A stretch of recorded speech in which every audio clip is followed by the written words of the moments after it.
सिर्फ सपने नहीं दिखाते, सपनों के घर भी बनाते हैं हम।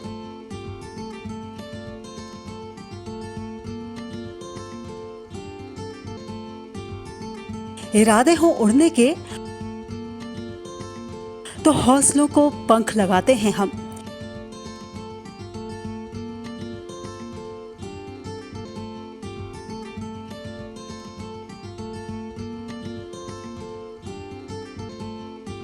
क्योंकि हम हैं लोढ़ा बिल्डर्स, सच की बुनियाद पर मजबूत इमारत।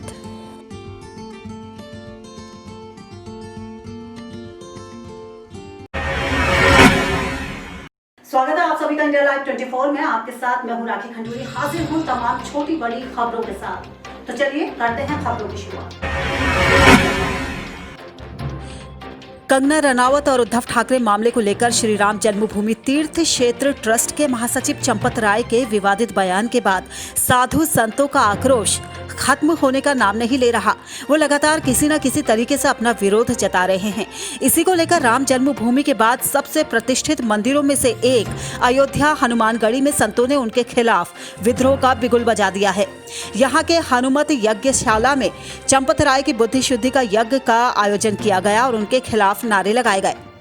दरअसल आपको बता दें कि अयोध्या में कुछ संतों ने उद्धव ठाकरे का विरोध करते हुए कहा था कि उद्धव ठाकरे को अयोध्या में नहीं आने दिया जाएगा। इसी बयान के बाद राम मंदिर ट्रस्ट के महासचिव चंपत राय ने कहा था कि अयोध्या में किसी की मां ने इतना दूध नहीं पिलाया है कि वो उद्धव ठाकरे का सामना भी कर सके। इसी बात को लेकर अब संतों के बीच विवाद गहरा गया है।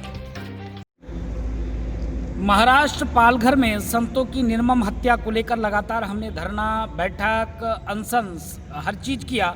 उसके बाद देखिए कि महाराष्ट्र सरकार ने संतों को न्याय नहीं दिया। उसके बाद लगातार हमने मांगे उठाई, सीबीआई जांच करो, सीबीआई जांच की मांग की, लेकिन महाराष्ट्र सरकार नहीं सुनी। इसके लेकर मैंने कहा जब तक सीबीआई जांच नहीं करती तब तक उद्धव ठाकरे को अयोध्या नहीं आने देंगे। उसके बाद देखिए चंपत राय जी की किस प्रकार दुर्भाग्यपूर्ण बयान आया। इस चीज़ को लेकर उनके लिए बुद्धि शुद्धि यज्ञ को लेकर आज हमने हनुमानगढ़ी हनुमत यज्ञशाला में हवन किया कि हे हनुमान जी महाराज, इनका बुद्धि शुद्ध हो। जिस साधु संतों की सम्मान की बात करते थे, जिन साधु संतों ने संघर्ष किया, योगदान दिया, बलिदान दिया और सहयोग किया, ऐसे साधु संतों के अयोध्या की धरती का अपमान इस भाव से उन्होंने किया। इंडिया लाइव 24 के लिए अयोध्या से ब्रजेश सैन की रिपोर्ट। असम में बराक घाटी के काचर उधारवंद में आसमानी बिजली गिरने से 2 लोगों की मौत हो गई। मृतक प्रदीप कर्मकार की उम्र 38 साल जबकि मृतक सामरा उरांव की उम्र 50 साल बताई जा रही है। घटना दोपहर करीब 2 बजे घटी जब दोनों लोग अपनी गायों को लेकर टीकल नदी के पास से गुजर रहे थे। दोनों को उपचार के लिए नजदीकी प्राथमिक चिकित्सा केंद्र ले जाया गया, जहां डॉक्टरों ने उन्हें मृत घोषित कर दिया। मेरा नाम है संजना उरांग। मेरा पापा ने कल 10 बजे गोरू लेके गया है, गोरू चराने के लिए। गोरू लेके नहीं लौटा है। गोरू देख रहा है सारा निकल कर धान खा रहा है। मेरा पापा कहाँ है, पापा का कोई खबर नहीं है। बाद में देखा 1:30 बजे बिजली मारा है पापा को। पापा दूध पड़ा है 2 लाश। वहाँ पर देखा सारा गोरू धान खा रहा है, धान खेती में डूब के। इंडिया लाइव 24 के लिए शिलचर से स्नेहांशु तालुकदार की रिपोर्ट। विश्वकर्मा तथा माननीय प्रधानमंत्री के जन्म दिवस पर उत्तर प्रदेश के परंपरागत कारीगरों को विश्वकर्मा श्रम सम्मान योजना के अंतर्गत विभिन्न ट्रेड जैसे हलवाई, कुम्हार, लुहार, राजमिस्त्री, टोकरी बुनकर व अन्य को टूल किट वितरण का आयोजन प्रदेश के सभी जिलों में NIC सभागार में किया गया।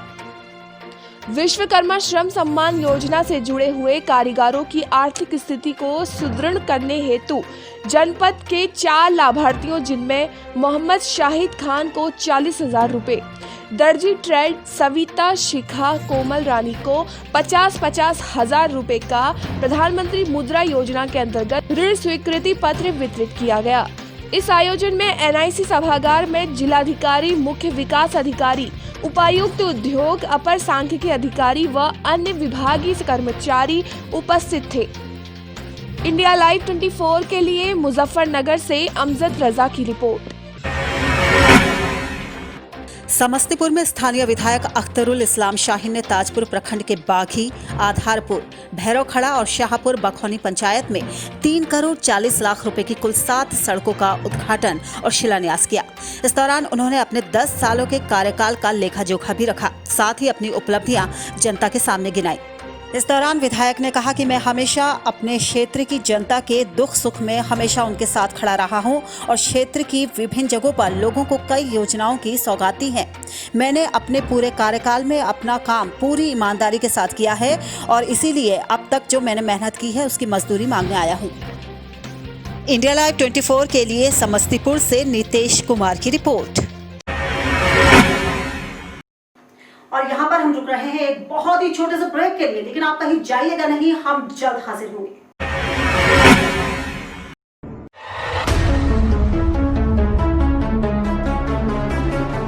खबरें सिर्फ खबरें न रहें, इनकी तह तक जाएंगे हम। सवाल हो तालीम का या बात हो आपके अधिकारों की, आपके हक की आवाज उठाएंगे हम।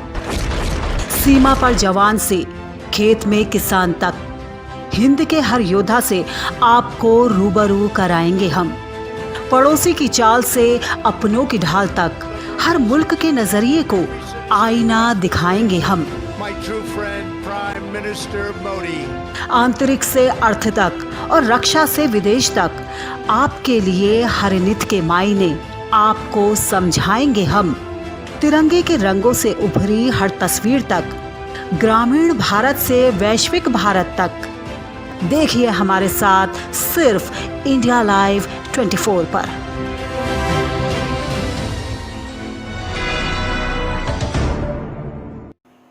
ब्रेक के बाद आपका स्वागत है। चलिए बढ़ते हैं अगली खबर की ओर।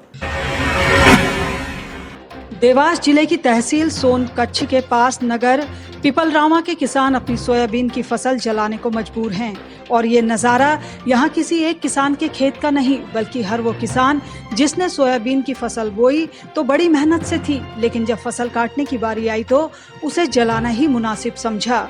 दरअसल मौसम की मार के चलते सोयाबीन की फलियों के अंदर दाना ही नहीं आया। थोड़ी बहुत फसल हुई तो उसकी कटाई और फिर फलियों से सोयाबीन निकालने में लागत ज्यादा आ रही है। इसी के चलते किसान फसल को जलाना ही बेहतर समझ रहे हैं।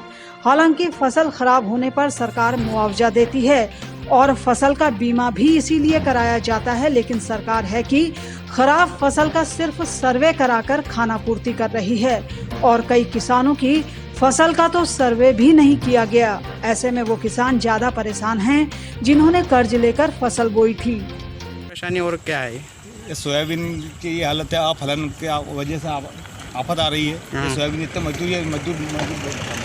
मजदूर काट रहे हैं, ये जला रहे हैं। अच्छा, डायरेक्ट काट के जला रहे हैं? डायरेक्ट काट के, ये ऐसा नहीं कि इसमें से कोई फल निकाल रहे हैं। ये देखो, ये सामने बताइए, ये मजदूर भी काट रहे हैं, तो ये मजदूर जला रहे हैं साथ। और अभी इसमें आप तो सरकार से क्या मांग चाहिए? सरकार से ये चाहते हैं हम कि कम से कम जो अपना बीमा जो कटता है, हमें मुआवजा नहीं चाहिए, जो बीमा फुल मिलना चाहिए हमको। इंडिया लाइव 24 के लिए देवास से दीपक झाला की रिपोर्ट। देश के प्रधानमंत्री नरेंद्र मोदी का बीते दिवस जन्मदिन मनाया गया। इस उपलक्ष्य को बड़ी सादगी के साथ मनाया गया। करनाल की मेयर रेणु बाला गुप्ता और जिला अध्यक्ष योगेंद्र राणा और बाकी कार्यकर्ताओं ने मिलकर प्रधानमंत्री नरेंद्र मोदी का जन्मदिन मनाया।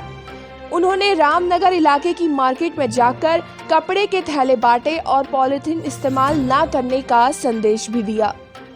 इंडिया लाइव 24 के लिए करनाल से सुभाष गुप्ता की रिपोर्ट। इंद्री में गौरक्षा दल व पुलिस के सहयोग से अनाज मंडी व सड़कों पर घूम रहे बेसहारा गौवंशों को पकड़ने का अभियान चलाया गया। इस अभियान में इंद्री के एसएचओ सतपाल सिंह का विशेष सहयोग रहा। गौरक्षा दल के सदस्यों ने इंद्री की अनाज मंडी में बेसहारा गौवंशों को पकड़कर मथाना गौशाला में पहुंचाया। इस अवसर पर थाना प्रभारी सतपाल सिंह ने बताया कि हलके में गौ रक्षा दल के सदस्यों के साथ मिलकर बेसहारा सड़कों व गलियों में घूम रहे गौवंशों को पकड़ने का अभियान चलाया जा रहा है। उन्होंने कहा कि ये गौवंश कहीं बाहर से नहीं आए हैं, हमारे ही किसानों व पशुपालकों ने इनको छोड़ा है। किसानों व पशुपालकों को ऐसा नहीं करना चाहिए। जो पशु हमें दूध देते हैं उनके प्रति हमारा भी कुछ कर्तव्य बनता है। उन्होंने सभी पशुपालक किसानों से अपील की कि गौवंश को दूध खत्म होने के बाद बेसहारा सड़कों पर ना छोड़ें, अपितु उन्हें घर पर ही पालें या किसी गौशाला में छोड़कर आए।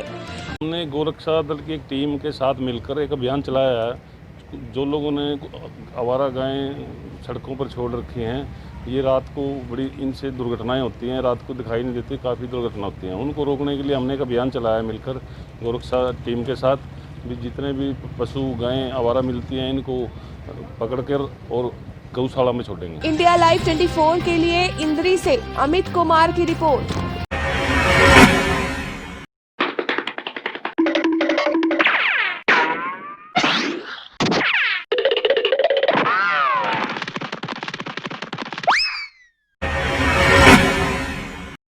और फिलहाल इसी के साथ इस बुलेटिन में बस इतना ही। दीजिए इजाजत, नमस्कार।